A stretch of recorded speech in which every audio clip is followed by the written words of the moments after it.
Welcome to the DSQ podcast with Blake Lawson and Dakota Reynolds. All right, let's talk about the Saudi Arabian Grand Prix. First of all, hey, Carlos did a good fight today. Fucking phenomenal drive from him. A solid P7 and... Wait, hold up. That's not how you spell signs. Oh, that's... Oh. Hey, Carlos, get well soon, buddy. We know sucks. you had a good surgery and everything, but yeah, no. Recover well. Hope to see you next week. A smooth operation. A smooth operation. All right, and also you see the other Ferrari car, number 81. It's weird to see him switch numbers to the same one as... Oh, no, that was just the camera at turn 2. Lots of different mistakes this week. Anyway. Hey, but at least our graphics are a little bit better. But, yeah, now we got video issues. From one graphics to another graphics. Yeah. First of all, if it sounds a little different, we were trying something new. We're actually recording next to each other in the same room.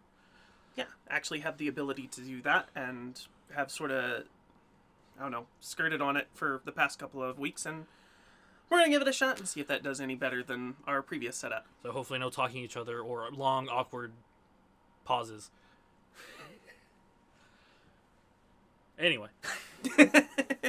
That may have been intentional there. We'll never know. Yeah, never know. They'll know. Okay. They won't know. Saudi Arabia Grand Prix.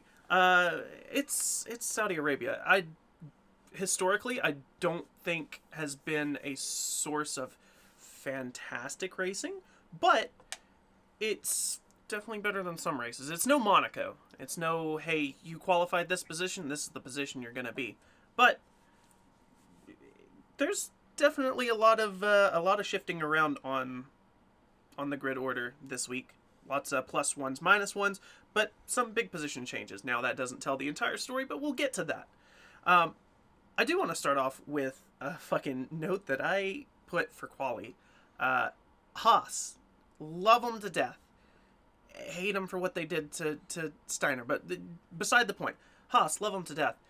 They really, really tried during qualifying to do something tricky with trying to get them in a good tow situation. Oh, yeah. And the F1 gods punished them for actually getting it right. Yep. Immediately screwed Hulkenberg there, and just, yeah. it really could have paid off. And yep. Especially Hulkenberg is a specialist of getting that Haas into a Q2 and a Q3. So, yeah, yep.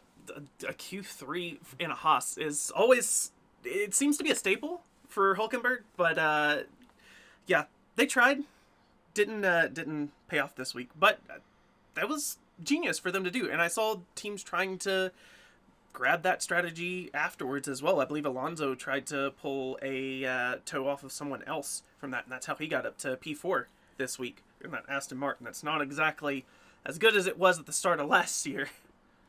Which leads to a perfect transition to something during the race, but I do want to back up to FP1 to mention something, because you and me are both aviation enthusiasts. Oh, yes, so absolutely. We are very familiar to talk about one of our favorite podcasts as well, of, Black Box Down with, rest in peace, Rooster Teeth this week, by the way. But Gus and Chris from Rooster Teeth. PLA, Pirates Love Acronyms. Apparently Sam Collins doesn't know those acronyms because he called FOD when talking about the plethora of plastic bags during the FP1. I almost literacy there. That was nice. Almost. Called it foreign object damage. It's foreign object debris. I guess if it causes damage, it technically is foreign object damage, but usually you clear FOD, which is the debris, so... just bugged me. If you saw on Instagram, I did post a FP1 little post-it notes on our Instagram, which you should follow at DSQ Pod. Winks. But only little thing that bugged me. Now we can get back to talking about a potential Aston Martin that did not go so well. Yeah, so Lance Stroll. Oh my god. This man is a meme generator. So we're all familiar with the whole getting Lance Stroll meme, and that's something that you actually introduced your mom to this past week, giving her that meme of just, hey, you got Lance Stroll. So imagine our surprise when literally, I think it was the day before as well, right? It was either the day before or the day before that, So a day or two later, the race comes on and we're watching that. That was the next day. Sorry, I was trying to put the timeline in my head. Yeah, no, you're Saturday good. races and a time change is not great. Yeah, not great for the old noggin. Race happens. Lance Stroll immediately into the wall while she's talking, and so first and foremost, boom, you got Lance Stroll again. Second and foremost, brought us one of the best pieces of radio this year, and I think it will be the best radio piece this year. And until something else crazy happens, but I don't know that anything will top that. And in case you missed it, it was an exchange that went in the realm of Brad saying, can you bring the car back in? To which Lance replies, no, I'm in the fucking wall. And I fucking lost it at that point. It was fantastic. It was exactly the epitome of. It was just the epitome of, just what? Just Lance Stroll. Like, are you not watching? I was like, I know Lawrence isn't watching, but are you guys not watching either? I know your favorites are Fernando, but why? Hello, the TV shows I'm in the wall. The transponder says that I'm not moving. We're gonna get to transponders here in a minute. I was like, the transponder says I'm not moving. No, I can't fucking bring it in. The car's fucked. I was like, do you want to get into transponders now? I want to get in transponders. Oh my god. So let's move to the start of the race. Let's move to the start of the race. Let's back up again. Backtrack. Start of the race. Lando Norris jumps the start. I don't think there is any disagreement on the fact that that tire was over that line. I went through in the middle of the race. Race is going on. I'm pulling it up on my own phone to try to pull up his view of the start of the race. His tire is over that line. That is, by definition, a jump start. And the stewards decided, oh no, it's not a jump start. Let me take you to the FIA sporting regs for Formula 1, 48.1, Section C.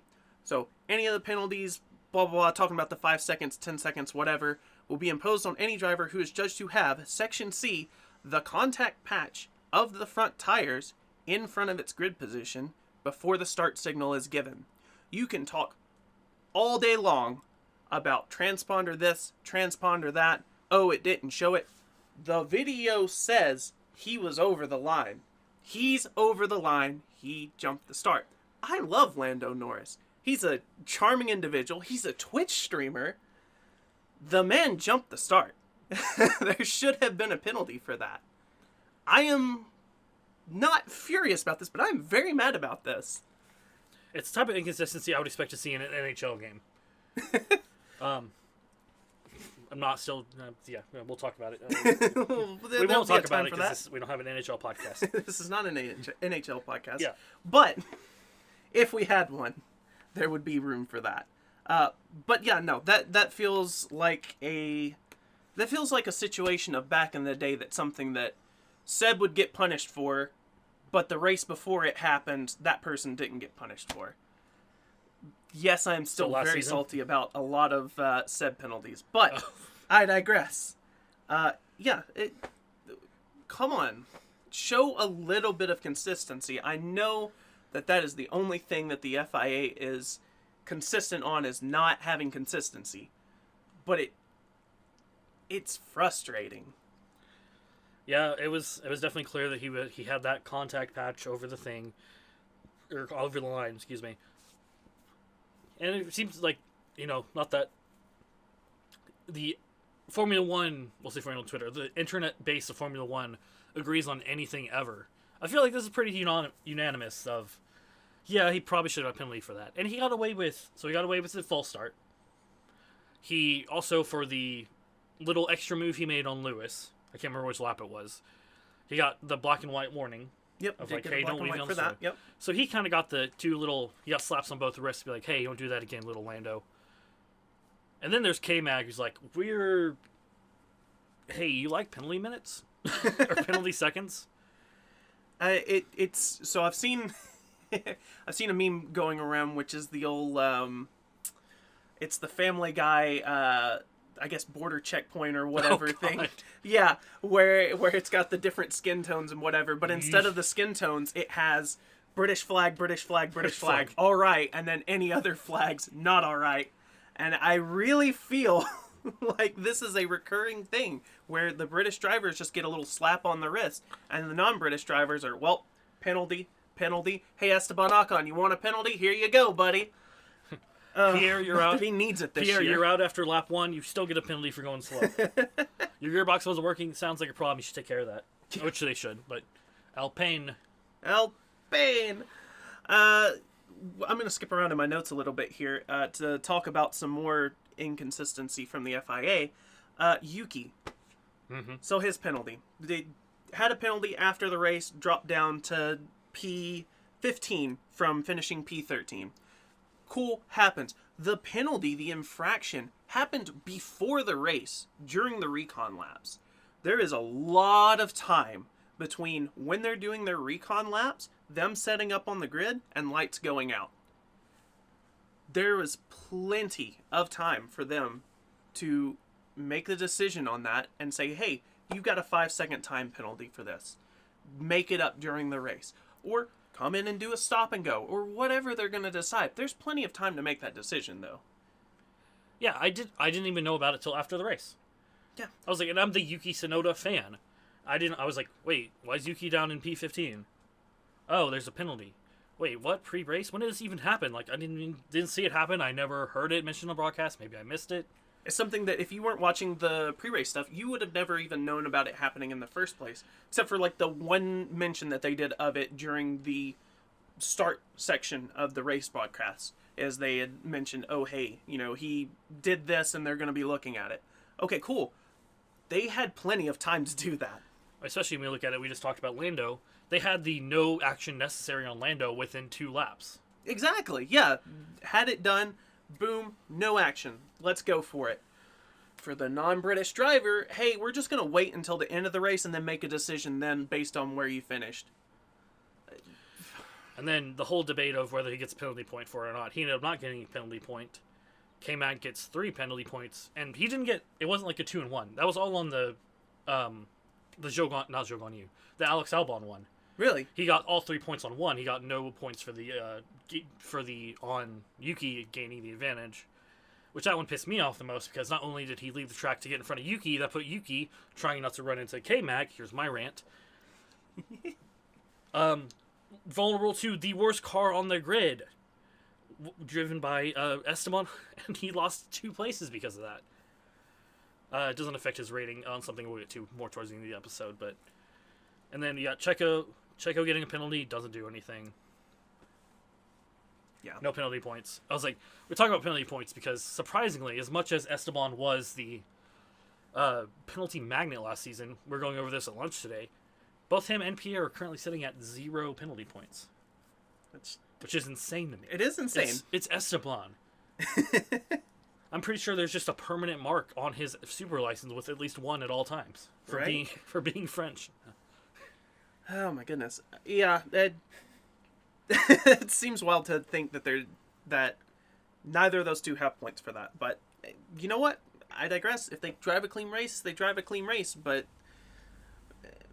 you wouldn't know it from all the, hey, here's 5 seconds, 5 seconds, 5 seconds. I don't know. I digress. But we did see the new 5 to 10 second penalty for leaving the track gaining an advantage and the forcing driver off the track. So we'll see if this... 20 seconds definitely took him completely out of the race. It set him up to do some K-Mag things, but... Oh my god, yes. I'm going to get to that later, but yeah, the 10 seconds I think, is where it should be. Because these past few seasons of just running, 5 seconds? Well, I can just make that up. I'm in a Red Bull. Hint, hint. Just seem to really not affect anything. Making the penalties worthwhile, making them mean something, yes, I am in full agreement for, which means that it probably won't last past this year. But, traditions are traditions, and speaking of, Sauber likes to keep their traditions, apparently, of having poor pit luck. Good gravy. So last week we had the Bottas pit stop, which was almost as bad as his Monaco one from forever and a half ago. This week, Joe gets to take the pit stop luck. At least they're even on the team. It's like, yeah, we'll split up the horrible pit stops and ruining your race between the two drivers. Right, yeah, every other week. I was like, no just... number one driver here at Sauber. No number one driver. Just make sure that you plan your driving success around which week it is for your pit stop luck. So Joe had just the worst pit stop. And he had a hell of a drive to begin with. I was like, he was up in the top 10 from having not set a Q1 time. So he had to start from P20 through the graces of the F1 stewards, which they seem to just go for it anyways every year. I was like, I don't think, since I've been watching now, obviously I'm only 2 full seasons into watching.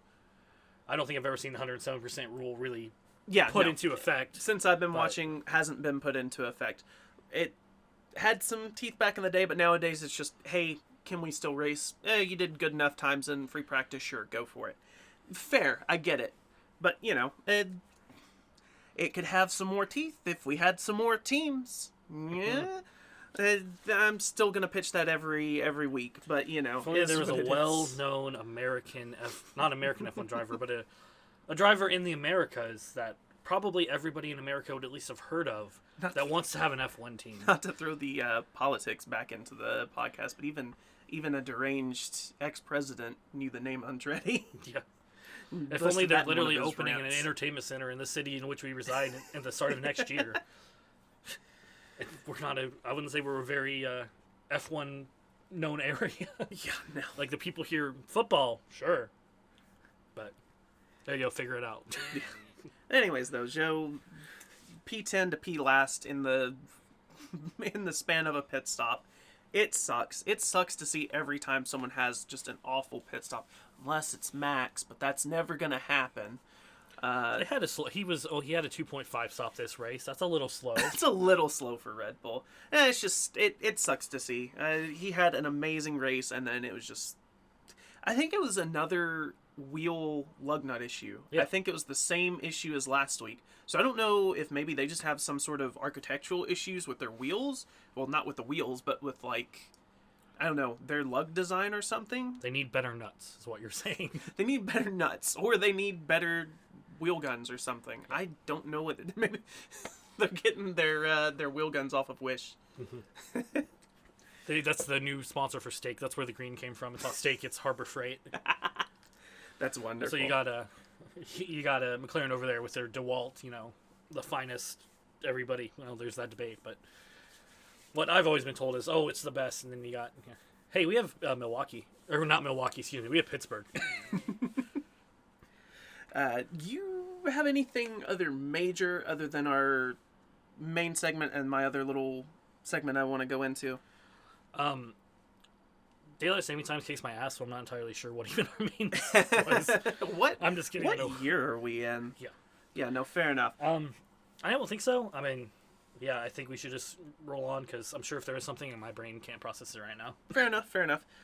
Quick rundown of finishing grid. Verstappen's Verstappen. He's number one.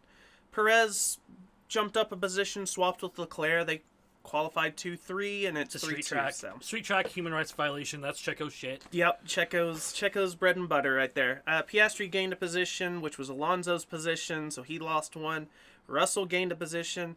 Ollie Behrman gained 4 positions from not even making Q3, but being the best of the Q2s into P7. Huh? So not making Q1.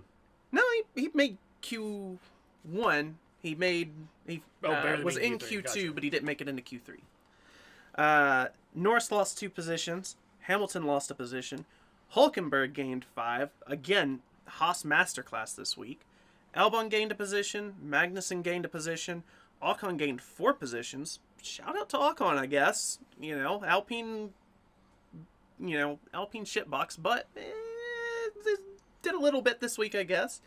Sargent gained 5 positions. Granted, 2 of those were from DNFs, which I guess 2 of a lot of these were from DNFs, but, is what it is.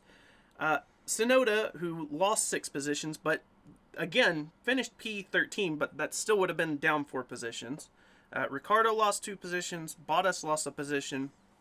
Zhou gained 2 positions, of course, from not setting a time during Q1, so started from the back of the grid.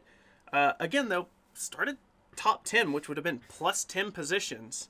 So, pit disaster is pit disaster. And our 2 DNFs, Stroll, who lost 9 positions from qualifying P10, and Gasly down 2 positions from having qualified P18. On from that into...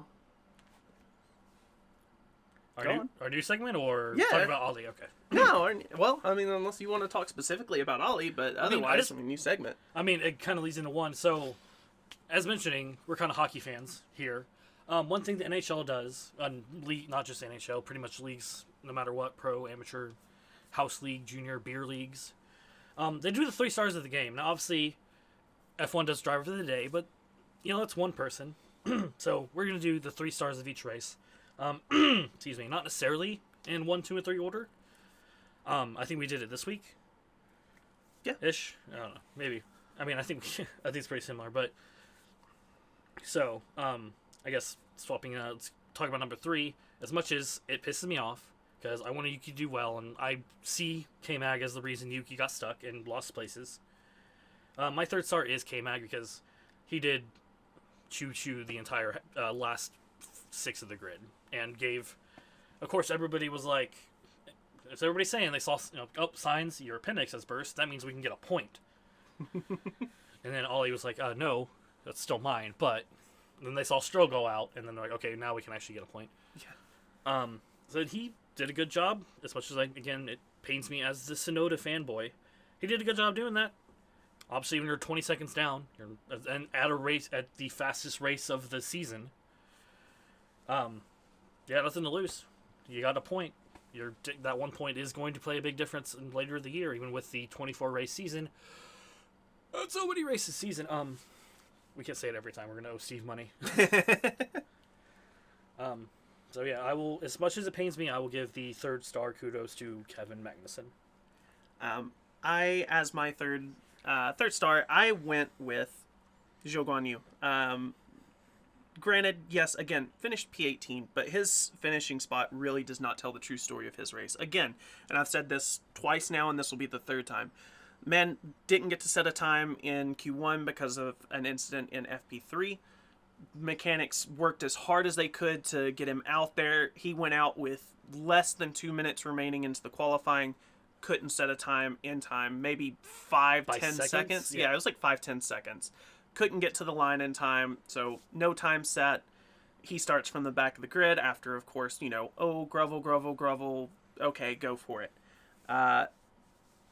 Fights, gets himself up into P10 into points-paying positions, and then pulls into the pits and drops. Now you're last. The kid's fighting. The guy's fighting. I say kid. Off the top of my head, I don't remember how old he is, but I mean... I believe he's younger than we are, but not like, But not by much, old. Yeah, obviously. I was like, none of them are very much younger than we are, other than like Ollie and that bunch, but... Zhou Guanyu is currently 24. 24. In car 24. 24 and 24. His birthday's May 30th. So that's coming up in a couple months for him.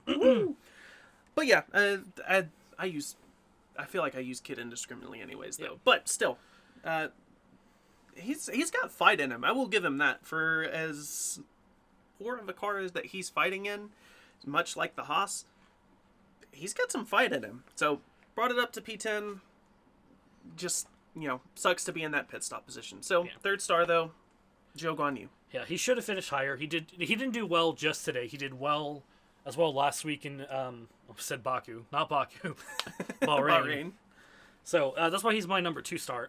Same thing. It was like, now yes, he bent it to have to make his pit wall team work incredibly hard, but he still put the effort into the race, and that's really what matters. He's been doing good. He's a sleeper. It feels like a lot of his races you don't hear. He races, you don't hear anything about, and then you look at the results at the end of the race. It's like, oh hey, where did he come from? I think when we come in about the last 5 lap little warning that was up there. It's like, wait, Joe's up there in 10th, And we're like, oh, he sells the pit. Okay, well, he's probably going to lose a couple, but he can get it back, and then, Traditions. Traditions. No, hey, again, last week he gained 6 positions. He didn't finish in the points, but he was 1 point, or he was 1 position off for that. That's points for steak. That's at that point, points. That's yeah. So from my 3 and 2 being swapped around to your 3 and 2 being swapped around, my number 2 was K-Mag. Got those 2 penalties, got the 20-second time penalties. He took them and he performed a Haas DRS train masterclass. He kept everyone backed up and backed up and backed up, and allowed Hulkenberg to gain that space and get that point for Haas, which is no easy feat. Haas is, as much as we say other teams are a tractor, that Haas is a tractor. It is super slow and not that great. It may be precision milled by Haas Automation, but it is not aerodynamically great. No, absolutely not. So to see Magnussen perform that feat of teamwork, fantastic. That is my number 2 star for the week. And I believe the number 1 star is also, we have the same number 1 I think star. we have the same one. It's and then of course the 48%, I think the biggest margin for a driver of the day win, I think very well earned, is of course Ollie Behrman. I can't remember what the city is, but I know everybody was losing it when Crofty would say the kid from whatever town. Oh yeah, I can't remember what it is. Chelmsford. Chelmsford. Chelmsford, The boy from Chelmsford. Sir, if it's not, it is now. Even if it's not, it's Britain. Same thing. Yeah. But, I mean, granted, you're pole in F2, but F2 is very different. We can see that by all the F2 champions, which are now struggling to get a seat, and, well, that may not be their own fault. It's really, FIA, or F1, whichever one said no, I can't remember. F1 Media. 1. Yeah. So, granted, but still, hey, you're on pole for this sprint, but hey, we need you to drive this completely different car. You have an hour. Here's driving an F1 car. Here's a manual. Just go read that. I saw a really good animation that was like panning, and I don't know if I ever sent it, but I should have. It was like panning through the paddock garages, and then it stopped, go back and zoomed in. It's just Ollie, drawing of Behrman reading a little how to drive an F1 car manual next to the car with his graphics on and everything. But 18-year-old thrown in, first one since, 72, a rookie to make a debut in a Ferrari F1 car. To get to, with the way you said it confused me, so I was like, wait, what? Gets to Q3, gains 4 positions? No. Gets to Q2. Gets to Q2. And he was missed out by, he almost beat Lewis, that's what it was, to get into Q3. Lance qualified 10th. Ollie qualified 11th. Okay. Yeah. I thought he was at one point like 6,000th off of Lewis. Looking at my notes is probably kind of weird because this week I decided to do a weird thing where my starting grid, I made it out as all the first names, and then my finishing grid was all of the last names. So everything looks a little weird, and you sort of have to match the names to it. But yes, no. That seems inconsistent. What are you, an FIA steward? Don't catch me in Austin. I lost my train of thought on that one, but yeah, I mean, I think definitely it's well deserved, and I think it's premature to definitely start saying, oh, well, who's he going to drive through next year? Because, appendix burst, last minute F2 fill-in, scores points on his debut in a, well, I guess the Williams wasn't necessarily a points contender that, but I mean, maybe not Logan's car, but Alex's car, I think, is a points contender. So I hope they are very, very... One, he's 18, let him develop. Like I said, if he wins the F2 championship, he's going to be looking for a seat in F1 anyway, so... But he did good, he should enjoy that. Also, I saw an article that allegedly he just got his, normal road driving permit, last week. So, hey, seems like he's very much more in the Max Verstappen, I'm young and incredibly good driver scenario versus the I'm Nick DeFries, I'm a good driver. We'll see. Yeah. I think Nick, to be fair to him, he's an okay driver. He's not the worst, although some clips of the other series have left me wondering. But he's not the worst. But I think he did get a little bit lucky during his drive that sort of spurred him into a seat. Ollie, time will tell. We're gonna see how that goes for him, because I don't want to jump the gun and say, hey, yeah, this kid definitely deserves a seat. But P7 in your first race that you basically had 24 hours notice that you're going to be in this car for the race. It's nothing to balk at, especially with something as touchy as a Ferrari. Yeah, so number one, driver of the day, the rookie. Is he even going to be considered a rookie? I mean, it's his debut, but... No, he's not... technically not a rookie. Yeah. He's just a... He's a stand-in. Also, I will say we both had the same reaction when he got... after the race, of course, Lewis comes up. Of course, you know, the British boys. He was like, hey, good job, man. He's like, dang. I was like, I know Lewis isn't necessarily the tallest, but Ollie looks tall. And then George comes up and is like, holy shit, Ollie is tall. Yeah. So, another good driver, I guess, a good tall driver to fit in that. Yeah, to have to try to compact into that tiny little F1 cockpit. I just want to back up. There is one other thing I did want to talk about, and that's, as I noticed it on the screen over here, is so many people were making a big deal out of that fine Mercedes got for the impeding. I just don't understand why everybody's making such a big deal of it. It's like Lewis, and I know some of it is this might lead into an off-week story. Of course, next week is an off week. We haven't decided exactly what episode we're doing, but we'll be doing off-week episodes. Is how F1 media, not the company, but media that reports on Formula One or motorsport, like any kind of media, can be very misleading.